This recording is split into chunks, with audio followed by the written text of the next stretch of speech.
Kozhikode Cheruvannur steel കോംപ്ലക്സിൽ തൊഴിലാളി പ്രതിഷേധം തുടരുന്നു.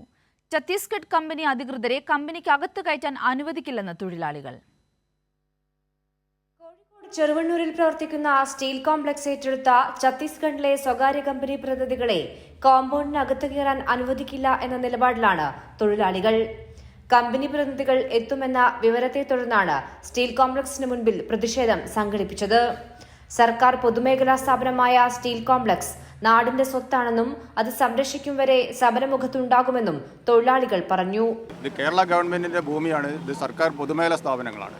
ആ പൊതുമേഖലാ സ്ഥാപനങ്ങൾ സംരക്ഷിച്ചിട്ട് ഇത് നാടിന്റെ ഈ സ്വത്ത് സംരക്ഷിക്കുക എന്നുള്ളതാണ് ഞങ്ങൾ ആവശ്യം.